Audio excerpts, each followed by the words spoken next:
Pemirsa New KNI TV dimanapun Anda berada, seperti kita ketahui negeri ini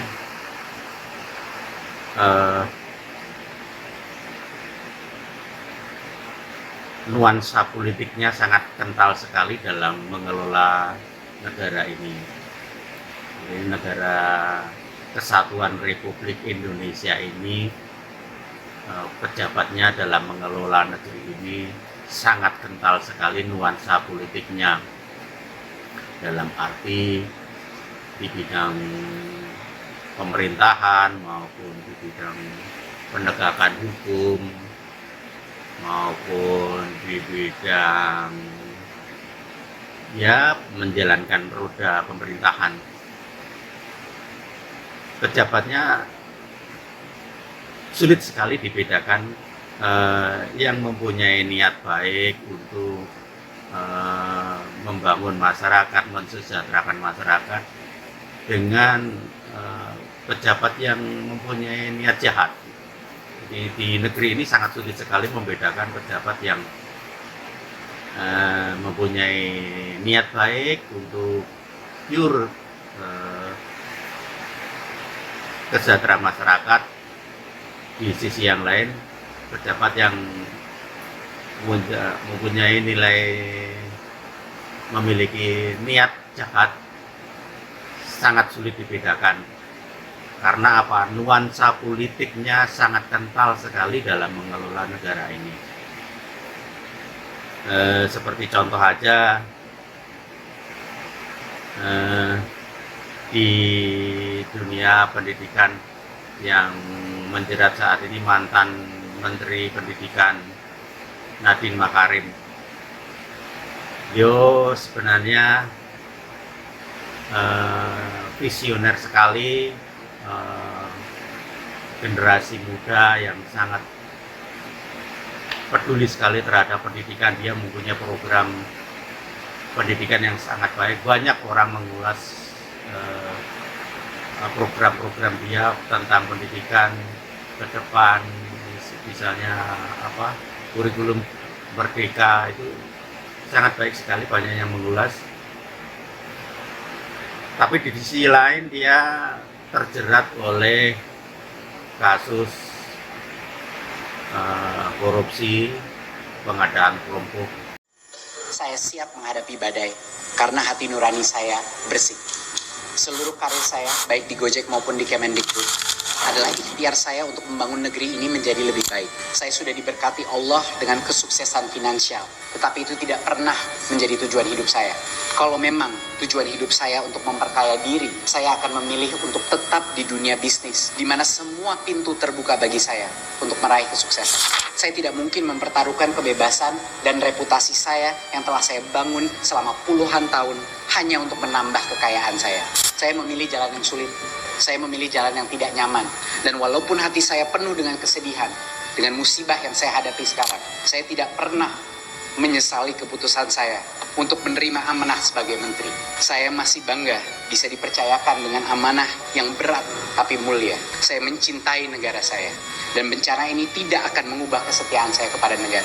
Apapun hasil dari sidang saya tidak akan berhenti berbakti kepada negeri ini. Saya adalah pejuang. Dalam menjalani proses hukum ini, saya tidak hanya berjuang untuk diri saya dan untuk keluarga saya juga berjuang untuk setiap profesional dan pejabat jujur yang dituduh korupsi. Demi menjaga martabat upaya anti korupsi di Indonesia, kriminalisasi kebijakan harus berhenti di negara ini. Setiap anak muda, setiap profesional yang punya keinginan mengabdi untuk negeri ini akan menyaksikan hasil dari sidang ini. Masa depan negara kita ada di tangan anak muda, dan saya di sini untuk membela kebenaran agar yang terjadi dengan saya tidak terulang lagi. Kalau mendengar pidato Nadiem Makarim di hadapan majelis hakim itu, saya sungguh terenyuh sekali. Nadiem Makarim adalah mantan Menteri Pendidikan dan Kebudayaan, Riset dan Teknologi, inovatifnya seperti Merdeka Belajar yang bertujuan meningkatkan kualitas pendidikan di Indonesia. Namun namanya dalam kasus dugaan korupsi pengadaan laptop Chromebook senilai 9,3 triliun di Kemendikbud Ristek pada periode 2019 sampai 2022. Nadiem Makarim memiliki latar belakang yang cemerlang sebagai pendiri Gojek dan mantan konsultan manajemen di McKinsey dan Company. Ia juga memiliki gelar MBA dari Harvard Business School.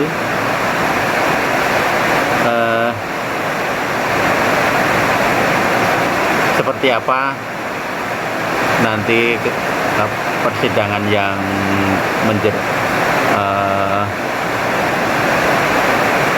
kasus yang menjerat Nadiem ini, kita ikuti aja. Yang jelas saya sebagai warga negara Indonesia menginginkan yang benar. Majelis Hakim untuk memutuskan yang benar adalah benar, yang salah adalah salah. Ya, jadi untuk itu, tapi di sini banyak orang mengulas nuansa politiknya sangat kental sekali, sehingga dalam arti saya awam di bidang hukum, tapi itulah yang terjadi. Jadi kerugian negara belum diketemukan ataupun yang lain, tapi dia sudah terjerat. Dan saat ini Mas Nadiem Makarim, mantan Menteri Pendidikan ini sedang menghadapi kasus korupsi di meja hijau di persidangan. Bisa memberikan putusan yang terbaik lah, karena peradilan di negeri ini seperti banyak orang bilang sudah dikuasai oleh nuansa politik. Jadi banyak contoh yang menunjukkan hal itu, seperti kasus Tom Lembong maupun kasus mantan sekjen PDIP Hasto Kristianto. Semuanya nuansa politiknya kental sekali.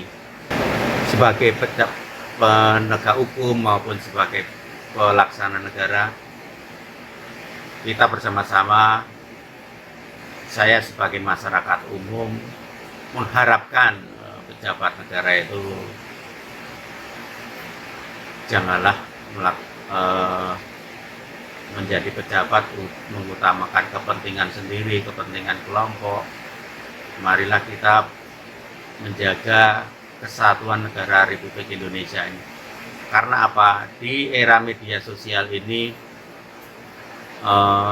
kejanggalan-kejanggalan yang ada bisa diketahui masyarakat secara umum. Jadi sebelum masyarakat umum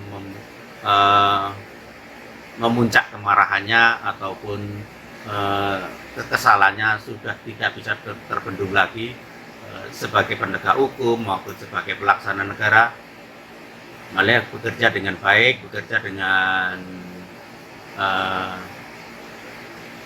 niat baik. Jangan sampai nuansa politik itu menggerogoti proses hukum maupun menggerogoti proses pemerintahan yang ada. Itu yang mau saya sampaikan. Jadi terhadap kasus Mas, saya bilang Mas karena usianya memang jauh di bawah saya, Mas Nadiem Makarim, mantan Menteri Pendidikan ini.